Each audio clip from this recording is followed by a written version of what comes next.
Hello everyone, मैं अरबी engineering classes में आपका स्वागत करता हूं। लैब असिस्टेंट भर्ती परीक्षा 2022 की बात करें तो इसके विशेष में हमने एक सीरीज चला रखी है जिसमें हम रोजाना किसी न किसी टॉपिक के इंपॉर्टेंट क्वेश्चंस पढ़ते हैं जो आपके लैब असिस्टेंट सिलेबस में है। तो आज का हमारा टॉपिक है आनुवंशिकी, जेनेटिक्स। एक महत्वपूर्ण टॉपिक है और कुछ इंपॉर्टेंट क्वेश्चंस इसके बारे में हम जानेंगे। तो आइए स्टार्ट करते हैं सेशन को। पहला क्वेश्चन आपके सामने ये रहा। तो यहाँ पर क्वेश्चन नंबर 2 से हम स्टार्ट कर रहे हैं। मेंडल से पूर्व मटर पर प्रयोग करने वाले वैज्ञानिक थे, यानी मटर के पौधे पर मेंडल से पूर्व किसने प्रयोग किए थे। 4 साइंटिस्ट के नाम आपको दे रखे हैं, तो आपको यहाँ पर बताना है राइट आंसर क्या होगा। तो सभी बच्चे यहाँ पर क्वेश्चन नंबर 2 का राइट आंसर करेंगे। जल्दी से कमेंट करके बताइए कि मेंडल से पूर्व मटर पर प्रयोग करने वाले वैज्ञानिक थे। क्या नाइट गोस थे, सटन बोवेरी थे, बीडल टैटम थे या बीडल बेगम थे, कौन थे? तो मेंडल से पूर्व मटर पर प्रयोग करने वाले, पूर्व मतलब मेंडल से पहले मटर के पौधे पर जो संकरण के प्रयोग करने वाले जो थे वो थे नाइट गोस, ऑप्शन ए। अगला सवाल, मेंडल ने अध्ययन हेतु मटर के पौधे में कितने प्रकार के युग्म विकल्पी जोड़ों का चयन किया? जो युग्म विकल्पी हैं उनका चयन किया। 34 जोड़ी, 22 जोड़ी, 2 जोड़ी, 7 जोड़ी। तो आप सभी को पता है कि मेंडल ने मटर के पौधे में अध्ययन करने हेतु युग्म विकल्पी जोड़ों का चयन किया। 7 जोड़ी विपर्यासी लक्षण, जी हाँ 7 जोड़ी विपर्यासी लक्षणों का चयन किया था। आप सभी को पता है 7 जोड़ी विपर्यासी लक्षणों का चयन किया मेंडल ने, ठीक है ना। जिसमें बीज का रंग, ठीक है, फल का रंग, ठीक है ना, तने का रंग, ऊंचाई, लंबाई, ये सब जो उसके लक्षण हैं उनके बारे में इसने बताया। तो मेंडल ने मटर के पौधे को इसलिए चुना था क्योंकि उसमें 7 जोड़ी विपर्यासी लक्षण थे, ठीक है। अगला सवाल आप सभी के सामने ये रहा। प्रयोगशाला में सर्वप्रथम डीएनए का संश्लेषण किसने किया? बहुत ही अच्छा सवाल है दोस्तों। क्वेश्चन नंबर 4 का आप लोग आंसर करेंगे। जल्दी से आंसर करके बताइए कि लेबोरेटरी के अंदर सर्वप्रथम डीएनए का संश्लेषण या सिंथेसिस किसने किया? मिलर ने, खुराना ने, डेवरिज ने या कैल्विन ने? जल्दी से बताएंगे आप लोग कमेंट करके, और सेशन को लाइक कर लीजिए। बहुत इंपॉर्टेंट क्वेश्चंस मैं आपको पढ़ा रहा हूँ आप सभी की डिमांड पर। आप सबने लास्ट वीडियो जो हमारा टॉपिक था बायोटेक्नोलॉजी, उस पर काफ़ी प्यार दिखाया। तो मैं चाहता हूँ ये सीरीज चलती रहे, रोजाना मैं आपको इंपॉर्टेंट क्वेश्चंस पढ़ाऊँ। तो आप लोग जो है सेशन को लाइक कर लीजिए। प्रयोगशाला में सर्वप्रथम डीएनए का संश्लेषण किया जाता है, तो राइट आंसर हो जाएगा किसने किया ये? चौथे का right answer option B, Khurana ने। पूरा नाम है हरगोविंद खुराना, जिसने डीएनए का संश्लेषण किया। इन्हें नोबेल पुरस्कार भी मिला था, जी हाँ इन्हें नोबेल पुरस्कार भी मिला था। अगला क्वेश्चन है, मेंडल ने मटर में कितने जोड़ी लक्षणों का चयन किया? 24 जोड़ी, 34 जोड़ी, 12 जोड़ी, 32 जोड़ी। तो राइट आंसर हो जाएगा क्वेश्चन नंबर 5 का। आप जल्दी से कमेंट करके बताइए कि कितने लक्षणों का चयन किया गया था। तो यहाँ पर लगभग जो है ऑप्शन बी यानी 34 जोड़ी इसका राइट आंसर हो जाएगा। जीन को व्यक्त किया जा सकता है, बहुत ही अच्छा सवाल है दोस्तों कि हम जो जीन है इसको व्यक्त किया जा सकता है। जीन का मतलब होता है कि वह कारक जो किसी लक्षण को नियंत्रित करे उसे जीन कहते हैं। जीन का मतलब है कि वह कारक जो किसी लक्षण को नियंत्रित करे उसे जीन कहते हैं।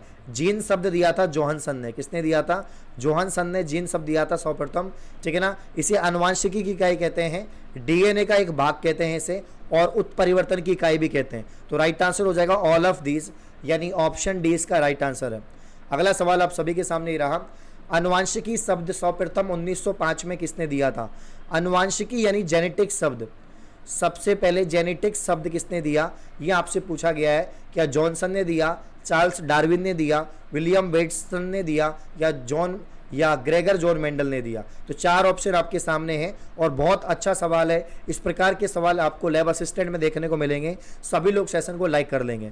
मैं आपको समझाना चाहता हूं इसके बारे में। अगर हम बात करें जेनेटिक्स शब्द की, कि जेनेटिक्स या आनुवंशिकी शब्द किसने दिया, तो ये दिया था विलियम बेट्सन ने। किसने दिया था? विलियम बेट्सन ने ये शब्द दिया, ठीक है ना। शब्द तो दिया था विलियम बेट्सन ने, लेकिन संकरण के जो प्रयोग किए, आनुवंशिकी के बारे में जो बताया या जिसे जनक माना जाता है, आनुवंशिकी का जनक जिसे माना जाता है वो माना जाता है ग्रेगर जॉन मेंडल को। किसको माना जाता है? ग्रेगर जॉन मेंडल को आनुवंशिकी का जनक माना जाता है, या इन्हीं को कहते हैं फादर ऑफ जेनेटिक्स। तो जनक तो हैं ग्रेगर जॉन मेंडल, लेकिन जो जेनेटिक्स शब्द 1905 में दिया था ये दिया था विलियम बेट्सन ने, जिसे हम डब्ल्यू बेट्सन कहते हैं। क्या कहते हैं? शॉर्ट में इनको डब्ल्यू बेट्सन कहते हैं। साथ ही मैं आपको बताना चाहूँगा, अगर हम हेरिडिटी की बात करें, हेरिडिटी का मतलब होता है आनुवंशिकता या वंशागति, मतलब एक जो लक्षण है एक पीढ़ी से दूसरी पीढ़ी में गमन करते हैं उसे हम हेरिडिटी कहते हैं। तो अगर हम आनुवंशिकता या हेरिडिटी की बात करें, ये जो शब्द दिया था, ये शब्द दिया था हर्बर्ट स्पेंसर ने। किसने दिया था? हर्बर्ट स्पेंसर ने ये शब्द दिया था। तो राइट आंसर क्या हो जाएगा? राइट आंसर हो जाएगा ऑप्शन सी, विलियम बेटसन। दोस्तों अगला सवाल, मेंडल के नियम के अपवाद निम्न में से कौन सा है? क्या अपवाद है? अपूर्ण प्रवाहिता, समप्रवाहिता, बहुजीनी लक्षण। तो ये तो आप सभी को पता है। इसका राइट आंसर क्या हो जाएगा? इसका राइट आंसर ऑप्शन डी हो जाएगा।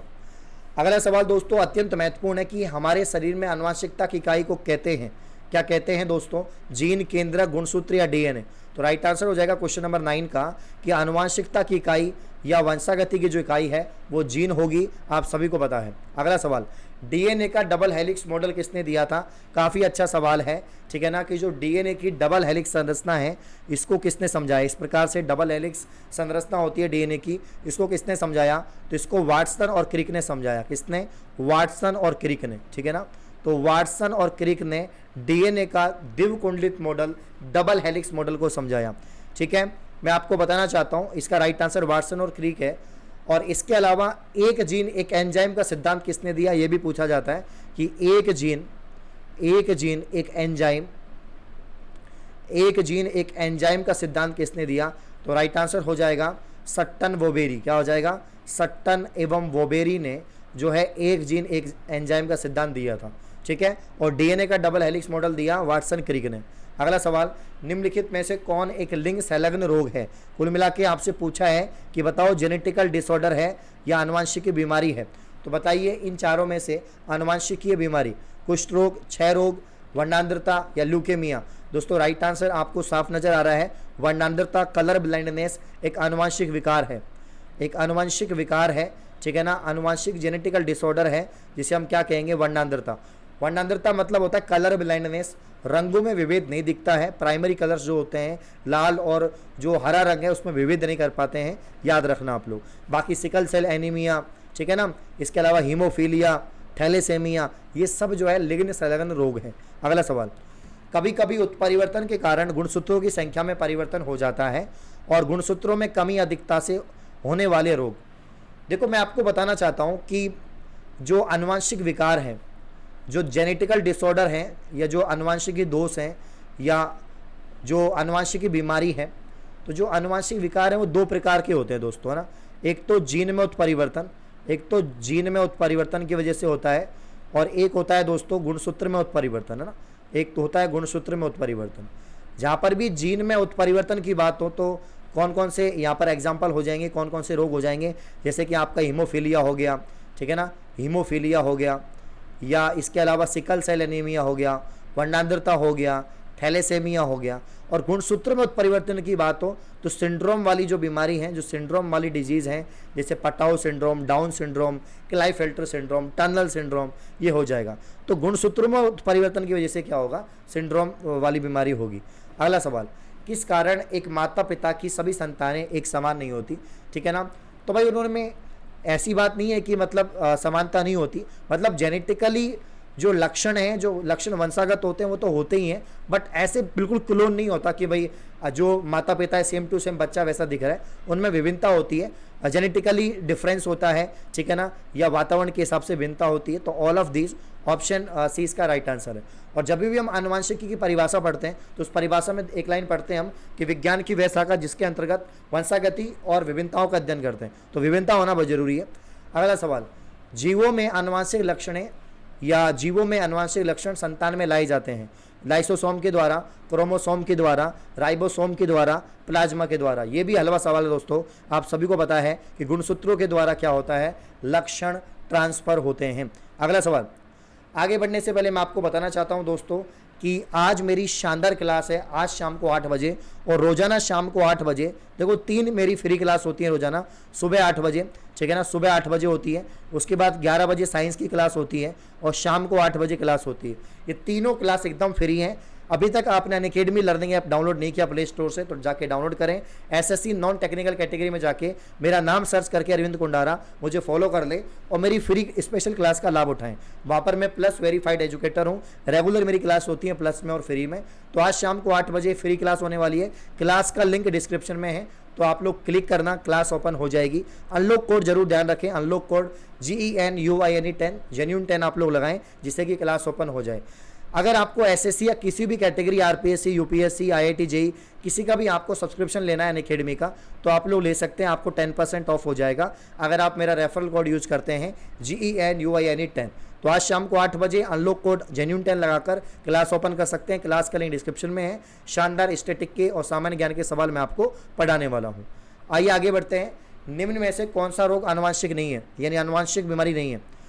रंजकहीनता, एथलीट फुट, हीमोफीलिया, वर्णांधता। अच्छा, पता लग रहा है वैसे ही जो एथलीट फुट है कवक से होने वाली बीमारी है, ठीक है ना। गंजा दामाद खाए फ्रूट, तो ये जो एथलीट फुट है ये कवक या फंगस से होने वाली बीमारी है, ये आनुवांशिक विकार नहीं है। तो राइट आंसर क्या हो जाएगा? Option B. अभी तक सेशन को लाइक नहीं किया है दोस्तों, सेशन को लाइक कर दो, जल्दी से 50+ लाइक पहुंचा दीजिए। बहुत ही महत्वपूर्ण सवाल मैं आपको पढ़ा रहा हूँ। अगला क्वेश्चन, कोशिका में पाए जाने वाले आनुवंशिक पदार्थ DNA, RNA, प्रोटीन, कार्बोहाइड्रेट। तो जो आनुवंशिक पदार्थ पाया जाता है कोशिका के अंदर आप सभी को पता है, राइट आंसर हो जाएगा DNA यानी डीऑक्सी राइबोज न्यूक्लिक एसिड। अगला सवाल, जंपिंग जीन की अवधारणा बारबरा मैकक्लिंटॉफ द्वारा किस पर प्रयोग के दौरान दी गई? मक्का, ठीक है ना, मक्का, गेहूं, मटर या सोयाबीन। तो राइट आंसर हो जाएगा 17 का मक्का, जिसका वैज्ञानिक नाम है जियामेज। जियामेज या मक्का के पौधे पर जो है बारबरा मैकक्लिंटॉफ द्वारा प्रयोग किया गया जंपिंग जीन। नेक्स्ट, मेंडल ने या मेंडल के आनुवंशिकता का सिद्धांत किस पर आधारित है? लैंगिक जनन, उपरोक्त सभी, कायिक जनन, अलैंगिक जनन। 18 का राइट आंसर लैंगिक जनन, सेक्सुअल रिप्रोडक्शन। अगला सवाल, व्हाट इज जीन? जीन क्या है दोस्तों? जीन क्या है? 4 ऑप्शन आपके सामने हैं। यकृत का एक भाग, RNA का एक भाग, क्रोमोसोम का एक भाग या DNA का एक भाग। क्या आंसर होगा? तो बड़ा ही आसान सवाल है, क्वेश्चन नंबर 19 का ऑप्शन डी, कि ये DNA का एक भाग है और आनुवंशिकी की इकाई है। तो राइट आंसर ऑप्शन डी हो जाएगा। आपको पता है, मान लीजिए कोशिका है, ये केंद्रक हो जाएगा, केंद्रक के अंदर क्रोमोसोम होंगे, इन क्रोमोसोम्स पर ही जो है रेखिक क्रम में उपस्थित होते हैं जीन, ठीक है ना। अगला सवाल, किसी जीव में प्रदर्शित लक्षणों को कहते हैं? देखो, जो लक्षण हमें दिख जाएं उन्हें तो लक्षण प्ररूप कहते हैं। जो लक्षण हमें दिख जाएं उन्हें लक्षण प्ररूप, और जो हम इसको डीपली देखना चाहें तो उसे हम क्या बोलेंगे? उसे हम बोलेंगे जीन प्ररूप। क्या बोलेंगे? जीन प्ररूप। मैं आपको एक डेमो देना चाहूँगा यहाँ पर। कैपिटल टी, स्मॉल टी, ये शुद्ध लंबा, ये शुद्ध बौना। यहाँ से हमने कैपिटल टी ले लिया, यहाँ से स्मॉल टी ले लिया, तो ये कैपिटल टी स्मॉल टी हो जाएगा, जिसे हम F1PD कहते हैं।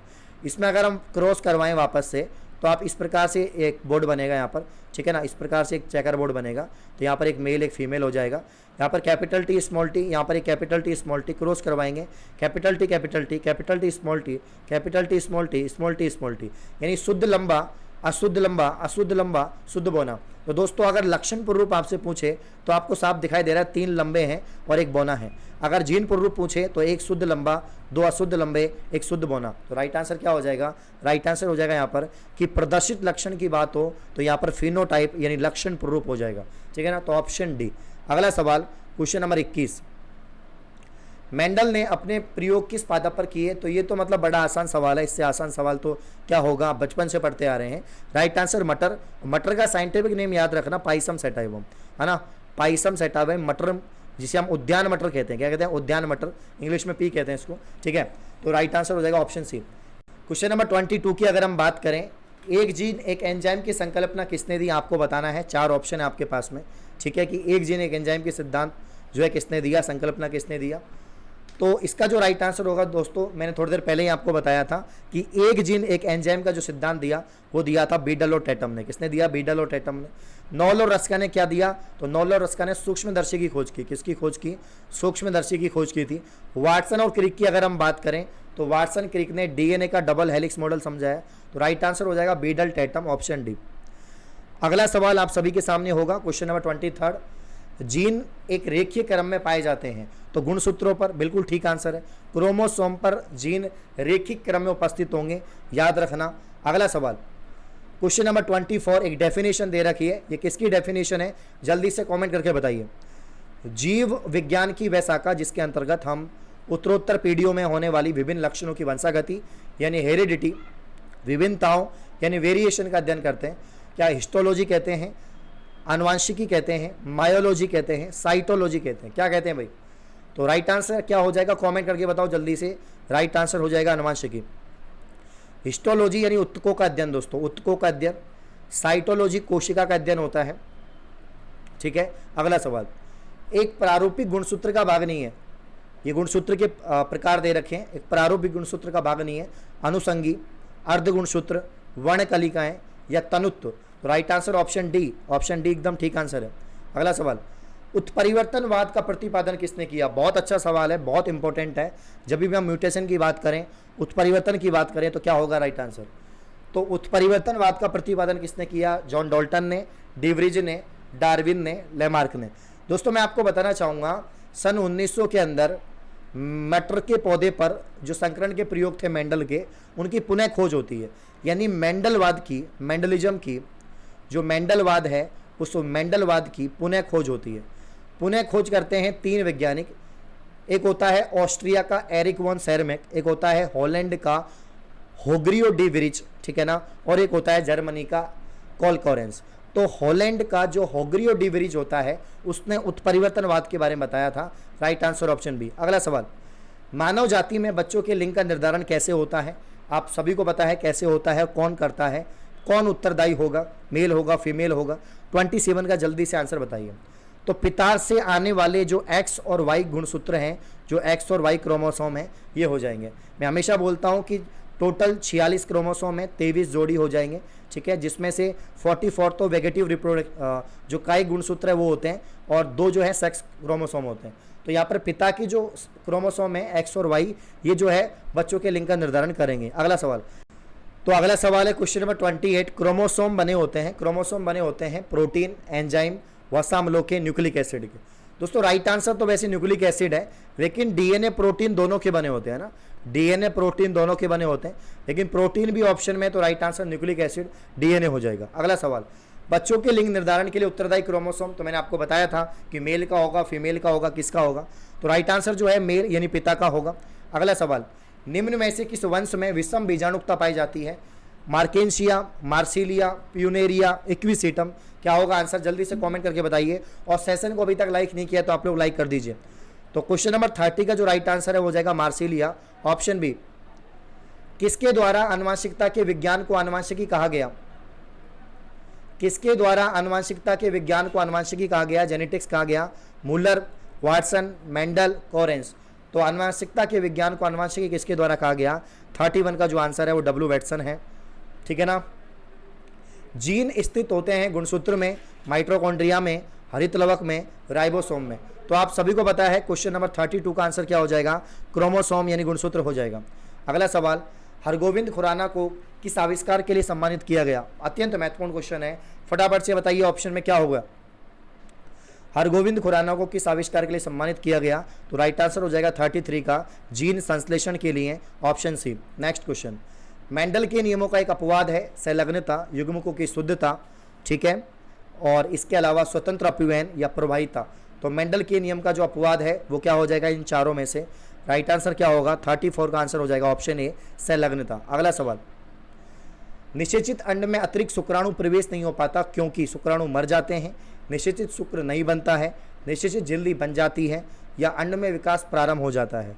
तो क्वेश्चन नंबर 35 का जो आंसर होगा वो आंसर होगा निषेचित झिल्ली बन जाती है। तो राइट आंसर ऑप्शन सी, ठीक है, राइट आंसर क्या हो जाएगा? ऑप्शन सी हो जाएगा। अगला सवाल दोस्तों क्वेश्चन नंबर 36, जीव विज्ञान की वह शाखा जिसके अंतर्गत विभिन्नता तथा आनुवंशिकता का अध्ययन किया जाता है। ये रिपीटेड क्वेश्चन है और इसका वापस से आंसर क्या हो जाएगा? जेनेटिक्स हो जाएगा। तो राइट आंसर ऑप्शन डी, आनुवंशिकी। अगला सवाल, किसी जीव की जीनी संरचना कहलाता है लक्षण प्ररूप फेनोटाइप, जीन प्ररूप जीनोटाइप, या आनुवंशिकी या विभिन्नता? तो जीनी संरचना तो जीनोटाइप कहलाती है ना, जीनी संरचना क्या कहलाएगी? जीनोटाइप कहलाएगी, ठीक है। तो राइट आंसर क्या हो जाएगा यहाँ पर? जीन प्ररूप या जीनोटाइप। पक्षी तथा तितली के पंख हैं समजात अंग, असमजात अंग, अवशेषी अंग, या इनमें से कोई नहीं? क्वेश्चन नंबर 38 का आंसर हो जाएगा असमजात अंग यानी ऑप्शन बी। अगला सवाल, डीएनए में कितने प्रकार के नाइट्रोजन क्षारक होते हैं? डीएनए की डबल हेलिक्स मॉडल होता है, संरचना होती है, तो इसमें नाइट्रोजनी क्षारक होते हैं, शर्कराएं होती हैं। तो नाइट्रोजनी क्षारक कितने प्रकार के होते हैं, तो राइट आंसर क्या हो जाएगा कि डीऑक्सी राइबोज न्यूक्लिक एसिड। तो यहाँ जो नाइट्रोजनी क्षारक है वो हो जाएगा यहाँ पर 2 प्रकार के, ठीक है ना। अगला सवाल, किसके मतानुसार जीवों में प्रजनन के द्वारा अधिक से अधिक संतान उत्पन्न करने की क्षमता होती है? ये स्टेटमेंट किसका था? 4 ऑप्शन आपके सामने हैं। सेशन को लाइक कर लेंगे, जल्दी से कमेंट करके बताएंगे दोस्तों क्या होगा क्वेश्चन नंबर 40 का आंसर। मैं और भी बेहतरीन सवाल, इससे और एडवांस सवाल, अच्छे लेवल के सवाल जो लैब असिस्टेंट में छपेंगे मैं आपको बिल्कुल पढ़ाऊंगा। जैसे बायोटेक्नोलॉजी का एक और क्लास लगाऊंगा आपके लिए, और यहाँ पर जो जेनेटिक है उसको भी मैं और डीपली पढ़ाऊंगा, ठीक है ना। जो लास्ट ईयर जो क्वेश्चन आए थे 2018 में, वो सिंड्रोम वाले क्वेश्चन आए थे, वो भी मैं आपको पढ़ाऊंगा। तो आप लोग बने रहिए क्लास में और सेशन को लाइक कर दीजिए। तो क्वेश्चन नंबर 40 का जो राइट आंसर है हो जाएगा मेंडल के द्वारा, ठीक है। अगला क्वेश्चन, डीएनए अनुक्रम के तुलनात्मक अध्ययन द्वारा किसी जीव के पूर्वजों की खोज कहलाता है, ठीक है ना। डीएनए अनुक्रम में तुलनात्मक अध्ययन द्वारा किसी जीव के पूर्वजों की खोज कहलाती है। तो 41 का जो राइट आंसर है वो हो जाएगा आणविक जातिव्रत। क्या हो जाएगा? आणविक जातिव्रत हो जाएगा। अगला सवाल, जाति उद्भवन उन जीवों में होता है जिसमें क्या होगा? तो जिसमें जो है लैंगिक जनन होता है, सेक्सुअल रिप्रोडक्शन होता है। किसी भी प्रजाति विशेषक के एक समाविष्ट समष्टि या आबादी में स्थित समस्त जीन उस आबादी का कहलाता है। वापस से समझना इसको कि किसी भी प्रजाति विशेषक के एक समष्टि या आबादी में स्थित समस्त जीन उस आबादी का कहलाता है। तो राइट आंसर हो जाएगा जीन कोश। क्या हो जाएगा? जीन कोश। अगला सवाल, मेंडल ने जनक पीढ़ी को किस लेटर से सूचित किया? तो जनक का मतलब होता है पेरेंट्स, इसको पी पीढ़ी से समझाते हैं, पी जनरेशन, ठीक है ना। तो राइट आंसर हो जाएगा पी, ऑप्शन ए हो जाएगा, ठीक है। जिसे हम एक तो संतति पीढ़ी होती है जिसे F1 कहते हैं, और एक होता है पेरेंटल जनरेशन जिसे P कहते हैं। तो यहाँ पर जनक पीढ़ी जो है P है। तो 44 का आंसर ऑप्शन ए। अगला सवाल, जीन प्ररूप तथा वातावरणीय दशाओं द्वारा निर्धारित वैसे आनुवंशिक लक्षण विशेषक जो स्पष्ट रूप से दिखाई दें उन्हें हम क्या कहेंगे? तो उन्हें हम कहेंगे लक्षण प्ररूप या फिनोटाइप, जो हमें दिखाई दें, जो लक्षण हमें दिखाई दें। विभिन्नताएं कितने प्रकार की होती हैं? तो 46 का राइट आंसर 2 प्रकार की विभिन्नताएं हो सकती हैं, ठीक है ना। 2 प्रकार की क्या हो सकती हैं? हो सकती हैं। तो वातावरणीय हमने जाना, ठीक है ना, और एक आनुवंशिकता, वंशागतीय विभिन्नता। तो 47 का आंसर बताइए आप लोग।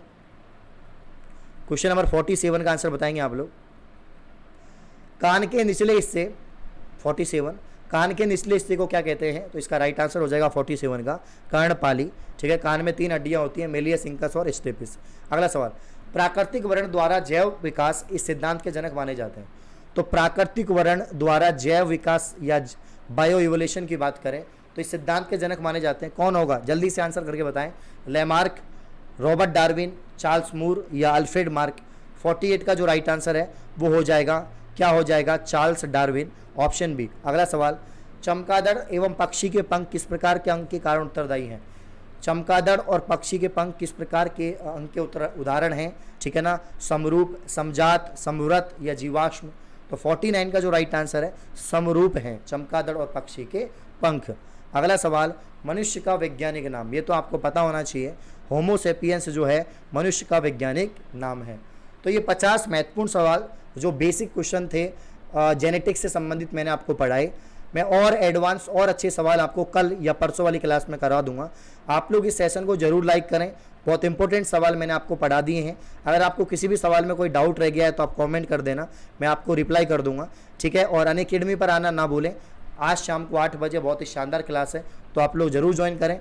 धन्यवाद। क्लास का लिंक डिस्क्रिप्शन में है, तो इस वीडियो को लाइक करें, शेयर करें। देखो इस पर भी लगभग 200 प्लस लाइक होने चाहिए। थोड़ा सा मैंने फास्ट पढ़ाया है, लेकिन और हम जो है अच्छे क्वेश्चन पढ़ेंगे। धन्यवाद।